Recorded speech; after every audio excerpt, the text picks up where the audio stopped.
윤두창 탄핵 청원이 결국 90만을 넘으며 빠르면 오늘 내로 늦어도 내일 중엔 100만을 돌파할 각입니다. 그런데 탄핵 청원 열기도 열기지만 국민의힘으로서 또 다른 절망적인 상황이 도래하고 있다고 합니다. 결론부터 말씀드리자면 국민의힘이 국회 보이콧을 해제하게 만들 정도로 용산과 국힘을 멘붕에 빠뜨렸던 법사위 청문회가 또 열리게 될 것 같습니다. 바로 탄핵 청원 관련한 청문회인데, 즉 정청래 법사위원장의 가공할 만한 칼춤을 또 볼 수 있다는 것입니다.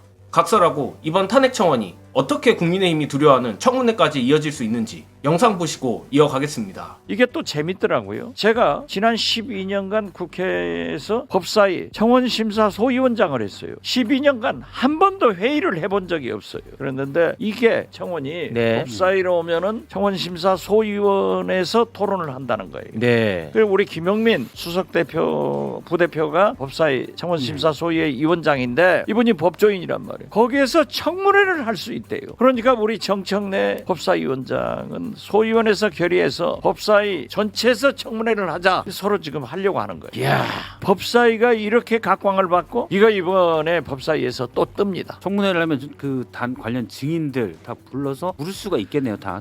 좋죠. 다 부를 수 있죠. 그렇습니다. 나이 지긋한 박지원 의원조차 향후 있을 꿀잼 청문회에 잔뜩 기대를 하고 있는 것 같습니다.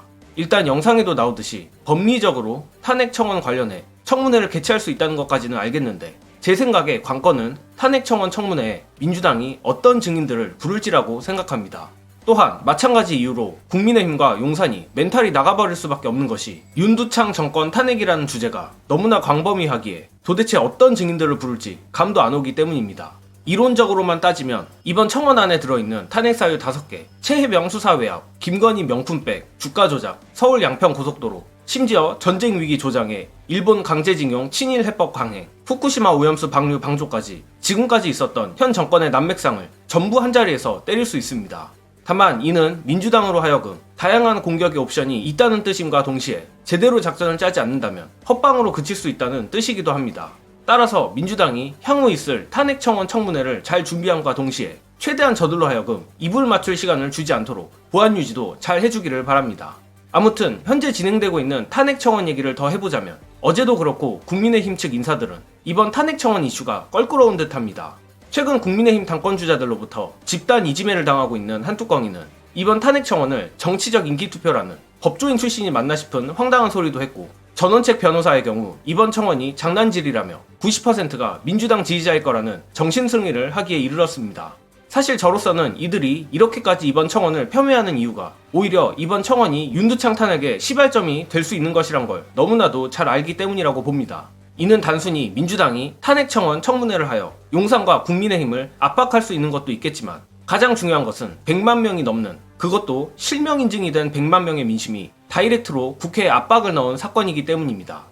여태까지는 아무래도 민주당 차원에서 윤석열 탄핵을 직접적으로 말을 하기는 다소 어려웠던 것이 사실이나, 이젠 100만 명이라는 국민을 등에 업었으니 민주당이 싫다고 해도 윤석열 탄핵은 공론의 장으로 나올 수밖에 없습니다. 끝으로 국민의힘 인사들이 이악 물고 이번 청원을 폄훼하는 이유, 그리고 이번 청원이 매우 역사적인 사건인 이유 안내드리며 이번 영상은 여기까지 하겠습니다. 시청해주신 여러분 감사합니다. 지금 이게 5만 명을 넘으면 자동으로 해당 사안이 자동으로 해당 상임위원회에 부의가 됩니다. 법령상 강제입니다. 그렇죠. 이를테면 답변을 패스하거나 뭐 아니면 두루뭉술하게 답변한다. 이게 안 됩니다. 공식적인 질의 내용으로 올라가는 거기 때문에 법사위원회에서 이 사안을 의제로 다뤄야 됩니다. 그래서 소위원을 통과해. 그러면 법사위 전체 회의에서 이 사안을 본회의로 올릴지 말지를 최종 심의를 합니다. 올라가잖아요? 본회의에서 표결을 해야 됩니다. 이게 직접 민주주의랑 가장 가까운 형태네요. 가장 가까운 형태. 네. 강제성이 가장 높습니다. 그러니까 이게 그냥 100만 채우면 뭐 우와 우리 신난다, 우리 힘이 이 정도야, 뭐 국민들의 뭐 민심을 보여줬어, 이렇게 끝나는 게 아니고 이게 정식 심의가 되는 대상이기 때문에 올라갔을 때 뒤에 있는 청원 동의수가 압박이 됩니다. 무시할 수 있는 사안이 아니에요. 이거 당연하죠. 정식으로 다뤄야 되는 문제가 되는 거야. 무조건 숫자가 많은 게 좋고요. 뭐 뒤에 몇 명이 서 있느냐가 다른 거 아니겠습니까? 아니 이게 통과되든 안 되든 어쨌든 그렇지. 탄핵 루트가 작동을 시작하는 거예요.